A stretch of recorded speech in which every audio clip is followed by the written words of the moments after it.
Bismillahirrahmanirrahim. Assalamu alaikum everyone. I welcome you all in today's online session.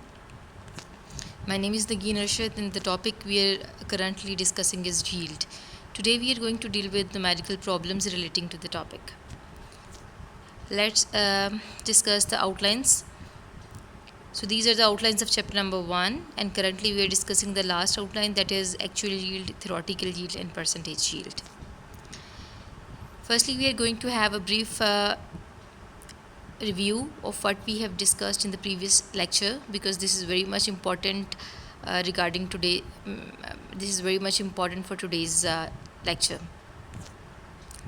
So firstly, what is yield? The product that you obtain in case of any chemical reaction is known as yield. यानी कोई भी chemical reaction आप करवाते हैं, as a result आपके पास जो amount of product आता है उसको आप यील्ड कहते हैं. So in chemistry the word yield you can reserve at this stage for product. तो यील्ड का लफ्ज़ सुनते ही आपके ज़हन में प्रोडक्ट आना चाहिए. Afterwards we are going to discuss the types of yield, that is actual yield, theoretical yield.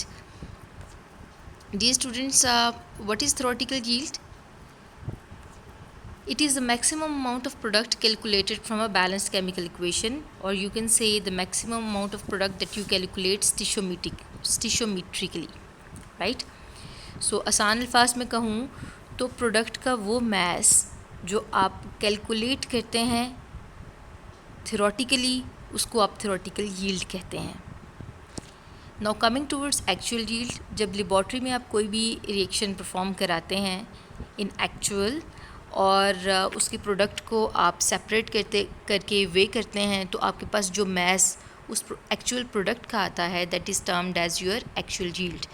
So it is the amount of product actually obtained during a chemical reaction. आपने इन दोनों का डिफरेंस ज़रूर याद रखना है, because this is going to help you out while solving numerical problems. कि ऐसा मैस प्रोडक्ट का जो आप लेबॉर्ट्री में एक रिएक्शन को करवा के एक्चुअली वहाँ से लेते हैं, उसको कहा जाता है एक्चुअल यील्ड. और ऐसा मैस प्रोडक्ट का जो आप सिर्फ थियोरेटिकली कैलकुलेट करते हैं फ्रॉम बैलेंस्ड केमिकल इक्वेशन, उसको आप थियोरेटिकल यील्ड कहते हैं. Now coming towards percentage yield, you should know that the efficiency of reaction is expressed by comparing actual yield and theoretical yield in the form of percentage yield. इसका क्या मतलब है? इसका मतलब है कि आपका रिएक्शन कितना सक्सेसफुल रहा, उसकी एफिशिएंसी क्या है. इस चीज़ को आप देख सकते हैं अगर आप एक्चुअल यील्ड और थियोरेटिकल यील्ड को कंपेयर करें और इसको आप एक्सप्रेस करते हैं in terms of percentage yield. So the percentage yield is the way to know how efficient और successful your reaction was. और इसको फाइंड आउट करने के लिए जो फार्मूला यूज़ करते हैं वो बहुत ही सिंपल फार्मूला है. ये बिल्कुल ऐसा ही फार्मूला है जैसा आप अपनी परसेंटेज फाइंड आउट करने के लिए करते हैं, the marks obtained divided by total marks into 100. तो बिल्कुल उसी तरीके से ये फार्मूला है परसेंटेज यील्ड का, actual yield over theoretical yield into 100. So that was the basic review or revision. Now coming towards the numerical problems, here we go. Today's example is, in an industry, copper metal was prepared by the reaction of zinc with copper sulfate.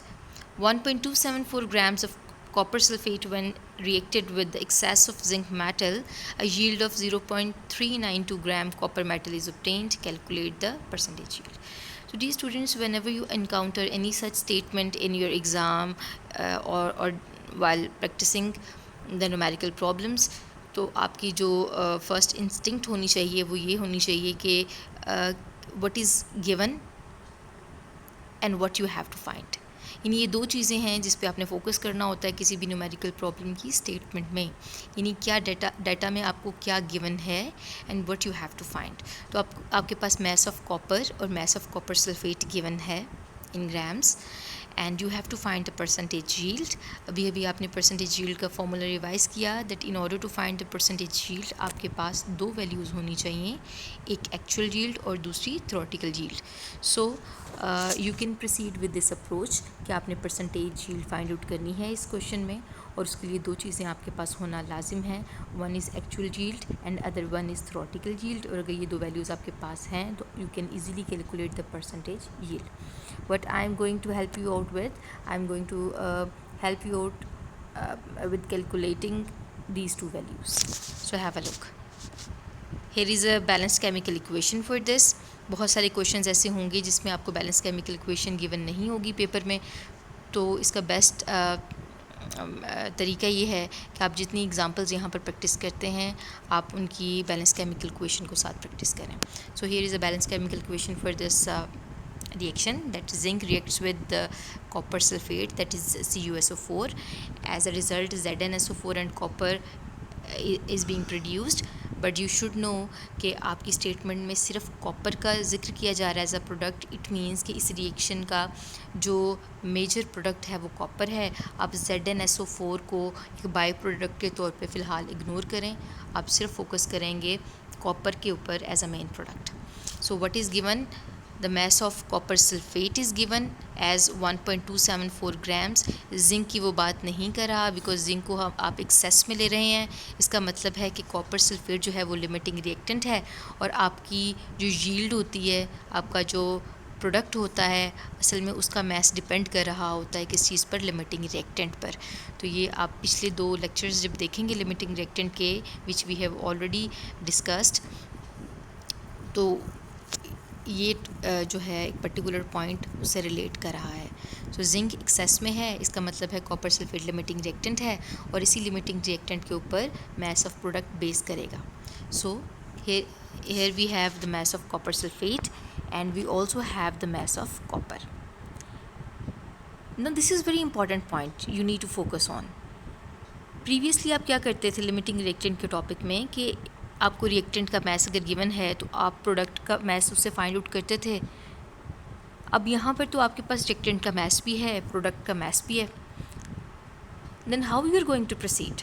तो एक छोटा सा tip है yield से related numericals में, आपने इसको याद रखना है कि जब कभी प्रोडक्ट का मैस आपको ऑलरेडी गिवन है, इसका मतलब है कि वो मैस लेबॉर्ट्री में रिएक्शन करवाने के बाद आपके पास आया है, that is the actual yield.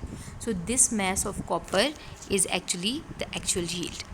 So I think this is very important point, this is very interesting as well कि अगर आपके पास प्रोडक्ट की कोई मैस ऑलरेडी गिवन है तो वो आपकी एक्चुअल यील्ड है. सो फार आपके पास परसेंटेज यील्ड कैलकुलेट करने के लिए 2 वैल्यूज़ रिक्वायर्ड थी. एक थी एक्चुअल यील्ड, दूसरी थ्योरेटिकल यील्ड. तो एक्चुअल यील्ड तो ऑलरेडी आपने देखा कि आपके पास गिवन थी, गिवन डाटा में कि एक्चुअल यील्ड वो मैस होता है प्रोडक्ट का जो ऑलरेडी गिवन है. अब आपने सिर्फ एक काम करना है, थ्योरेटिकल यील्ड कैलकुलेट करनी है. तो उसके लिए भी एक छोटा सा हिंट यहाँ पर कि ऐसा मैस प्रोडक्ट का जो आप खुद कैलकुलेट करते हैं यूजिंग बैलेंस केमिकल इक्वेशन, वो आपकी थ्योरेटिकल यील्ड होती है. So what we are going to do, we are going to calculate the mass of copper through balanced chemical equation. That will be your theoretical yield. Have a look. So first of all we will calculate the number of moles of copper sulfate using this mass. तो आप क्या करेंगे कि जो mass given है reactant का, इसको use करते हुए इसके number of moles आप find out करेंगे by using the formula given mass over molar mass. और मोलर मैस जो है वो कॉपर सल्फेट का 159.6 है, गिवन मैस 1.274 था और आपके पास जो नंबर ऑफ़ मोल्स आए हैं those are 7.982 into 10⁻³ whenever you will practice this numerical problem, आप क्या करेंगे कि आप मोलर मैस कॉपर सल्फेट का खुद फाइंड आउट करेंगे बिकॉज ये बड़ी बेसिक सी एक्टिविटी है जो आप शुरू से करते आए हैं, मोलर मैसेज को फाइंड आउट करना. सो यहाँ पर मैंने इसको अलहदा से सॉल्व नहीं किया, मैंने सिर्फ वैल्यू पुट की है. तो नंबर ऑफ़ मोल्स आपके पास आ गए कॉपर के 7.982 into 10⁻³ Now using these number of moles you can find out the number of moles of product using the unity method, और आप इसके लिए एक और वर्ड यूज़ करते हैं by stoichiometric method. So here we go that if 1 mole of copper sulfate according to balanced chemical equation gives 1 mole of copper, then 7.982 into 10⁻³ moles of copper sulfate should give same number of moles of copper. तो आपने क्या किया है कि आपने mass of reactant से moles of reactant find out किए और फिर मोल्स ऑफ रिएक्टेंट से moles of product find out कर लिए हैं कॉपर के लिए, दैट इज़ 7.982 इंटू 10⁻³ अब इन नंबर ऑफ़ मोल्स से आप इसकी मैस कैलकुलेट कर सकते हैं, that will be your theoretical yield. So it should be pretty much clear now कि ऐसा mass copper का जो already given था वो आपकी laboratory से आने वाली value थी, that was your actual yield, और इस process के through आप जो calculate करेंगे end पर, that will be your theoretical yield. So let's calculate the theoretical yield. Here we go, the mass of copper. You will use the formula moles is equal to mass of copper over molar mass of copper. You will put the values of mole and molar mass of copper. Molar mass copper का होता है students 63.5 grams per mole. ये when you will solve this, you will get value 0.5072 grams. So this is the theoretical yield of copper. So far actual yield of copper was already given in the statement. Theoretical yield we have calculated. So we are having two values over here, and we can easily calculate the percentage yield now. So let's have a look. This is the formula for percentage yield. हमने दोनों values को यहाँ पर put किया है, and the answer comes out to be 77.3%. It means that your reaction was pretty much successful. इसकी percentage जो है वो 77.3% है. So this is how you are going to deal with the numerical problems or such statements given in the paper. Now coming towards activity, आपकी आज की activity है statement जो आपने solve करनी है. The statement is, in a reaction 2 moles of methane were reacted with an excess of chlorine gas. As a result 1.770 that is a misprinting. इसको 1.77.0 नहीं है, 1.770 grams है of CCl4 is obtained. What is actual yield, theoretical yield and percentage yield? To help you out over here, I have mentioned the balanced chemical equation for this reaction, that methane reacts with 4 moles of chlorine to give CCl4 and 4HCl. So यहाँ आपने focus करना है कि moles आपके पास copper methane के given है, तो आप डायरेक्टली जो है इससे प्रोडक्ट के number of moles find out करेंगे, and then you will calculate the mass.